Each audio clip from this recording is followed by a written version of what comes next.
Et bonjour les béliers, je reviens pour les guidances pour les 2 prochaines semaines, la guidance pour les 2 prochaines semaines.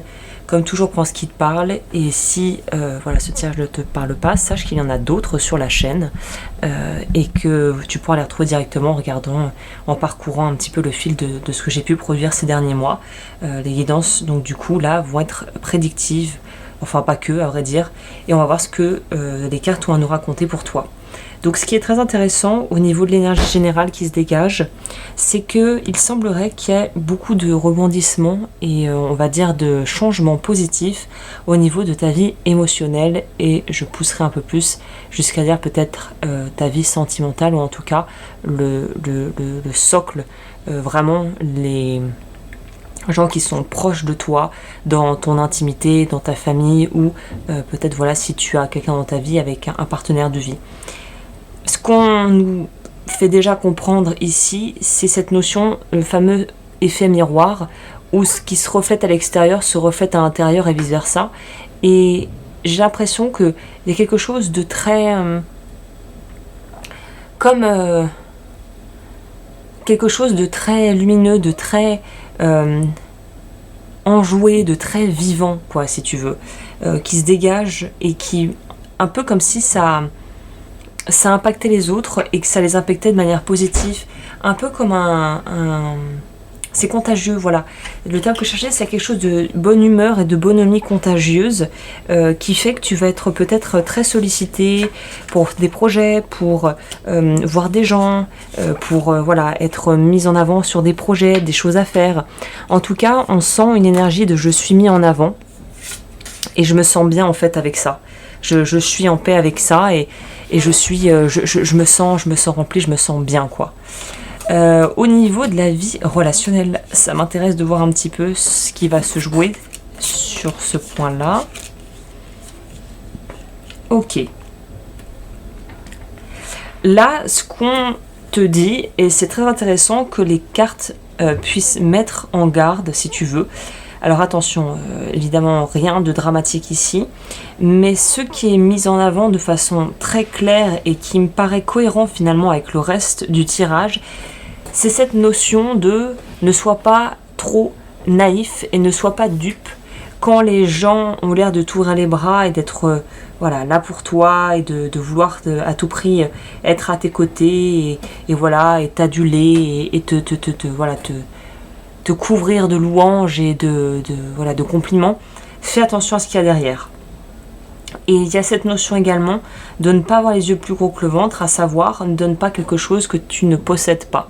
C'est-à-dire que si le temps t'est précieux, le temps t'est compté, ne commence pas à peut-être accepter des heures supplémentaires au boulot ou des missions qui finalement ne sont pas du tout adaptées avec ton rythme de vie et avec tes besoins profonds.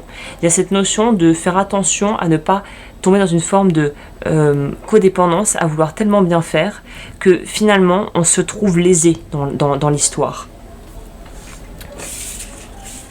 On va voir au niveau de la vie plus matérielle.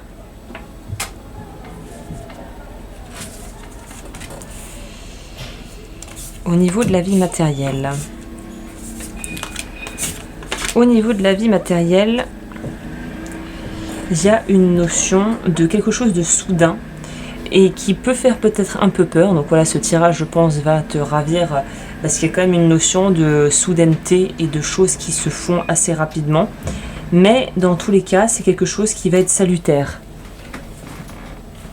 C'est quelque chose qui va être salutaire et finalement qui va s'accélérer. Donc peut-être qu'on pourrait avoir une nouvelle qu'on n'était pas censé entendre, ou que les choses se précipitent un peu sans qu'on ait pu les planifier à l'avance, mais finalement ça fait partie du job et ça fait partie de l'apprentissage et de cette notion aussi de pouvoir en fait aller vers du mieux. C'est-à-dire que peut-être qu'il y a au niveau pro une mutation ou un changement de situation qui fait qu'on va être affecté à d'autres responsabilités, à un autre poste, ou tout simplement qu'on se rend compte qu'il y a quelque chose dont on n'avait pas été informé, qui tombe maintenant, qu'on aurait évidemment voulu savoir à l'avance. et qui nous met un peu dans une situation d'urgence, c'est ça. Il y a cette notion d'être dans une situation d'urgence et de pas du tout être confortable à cette place, ce qui est tout à fait compréhensible, et de se dire ce n'est pas parce que la situation semble être urgente qu'elle l'est vraiment. Et là, on te conseille de pas foncer tête baissée, de vouloir à tout prix aller droit au but et vouloir un petit peu y aller de façon trop frontale, mais au contraire de prendre le temps, et plus on te dit d'aller vite, plus c'est là le moment où il faut prendre son temps et en fait ralentir le tempo. Parce que c'est aussi un outil dans le marketing et dans la vente, et dans le porte-à-porte, les personnes qui sont, qui peuvent vouloir vous vendre des choses ou des services. C'est cette notion d'urgence. C'est le dernier, il ne en reste plus que 3. Vous avez que 48 heures pour donner votre décision. Ne tombez pas dans ces pièges-là de vouloir aller plus vite que ce qui est nécessaire, et surtout ne vous fiez pas à cette espèce de pression qu'on pourrait vous mettre pour donner une réponse rapidement. On va voir au niveau de la vie plus, on va dire, inconsciente, de ce qui se trame un peu dans les rouages de ton inconscient et qui pourrait être utile de mentionner là. Ok, des appréhensions. Alors, appréhension par rapport à des accords qu'on n'arrive peut-être pas à trouver, une entente qui ne se fait pas, que ce soit au niveau professionnel ou sentimental, une envie d'apprendre, de s'isoler, et j'ai l'impression aussi de s'instruire. Peut-être que le message est le maître mot pour les 2 prochaines semaines, ce qui est clé et peut-être ce qui pourrait grandement aider à ce que la situation soit à ton avantage, en tout cas soit favorisée pour toi. C'est cette notion de, avant de prendre un accord et d'être vraiment sûr, de vouloir pactiser, de vouloir faire ce que tu veux faire, il y a cette notion d'étudier le sujet, c'est-à-dire de se renseigner, de quitte à faire appel à des gens dans le domaine. S'il y a un contentieux quelque part, peut-être que faire appel à un avocat ou aux ressources humaines, la personne qui gère ça, ou tout simplement dans l'entourage, de pouvoir en fait demander conseil à des personnes avisées qui ont peut-être vu la même chose, mais qui comprendront bien la situation et qui seront à même de donner des solutions et peut-être des conseils plus éclairés au vu de certaines difficultés qui pourraient être mises en lumière durant les 2 prochaines semaines.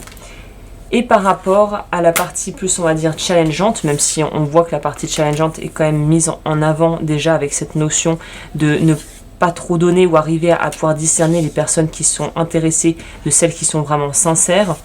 On nous dit que dans la partie plus challenge, c'est comment réussir à rester optimiste, comment réussir à garder quelque part une certaine forme d'innocence, comme un enfant qui s'émerveille de tout en étant conscient que le monde est quand même peuplé d'une bonne partie de personnes finalement peu honnêtes et peu scrupuleuses, qui auraient aucun problème finalement à t'utiliser ou à te nuire si eux en échange peuvent en bénéficier. Donc en gros c'est prudence et ne t'empêche pas d'être qui tu es, ne t'empêche pas de vivre, de garder cette espèce d'élan, peut-être même humanitaire, de bienveillance, de compassion, de vouloir aider son prochain d'une certaine manière, mais tout en le faisant de façon, on va dire, raisonnable et d'adapter aussi en fonction de la situation et du cas, pour ne pas donner à des personnes qui ne sont pas finalement réceptives à ce que tu as à offrir. Donc voilà, aider oui, donner oui, partager oui, mais tout est une question finalement de contexte. Et peut-être que l'axe du mois et le conseil clé que je pourrais te donner, c'est de toujours apprendre à recontextualiser ce qui se passe. Parce que des informations et une situation qui sont tirées hors de leur contexte, on peut vite tomber dans de la manipulation et on peut aussi faire réagir les gens comme ça, de façon disproportionnée par rapport à la problématique initiale. Donc là, c'est toujours prendre quand même les choses avec une certaine dose de pragmatisme, j'ai pas envie de dire de méfiance, mais de prudence. Quand on entend des histoires, quand on entend des gens se plaindre, essayer de prendre les 2 parties de l'histoire, n'avoir pas qu'une facette et de ne pas avoir une opinion biaisée sur une situation, un sujet, j'ai l'impression que c'est quelque chose de primordial pour toi pour les 2 prochaines semaines. Voilà, et bien écoute, j'espère que cette guidance aura pu t'éclairer. Comme toujours, n'hésite pas à liker, à commenter, à t'abonner, à me rejoindre sur Patreon, et moi je te dis à très vite pour de nouvelles guidances.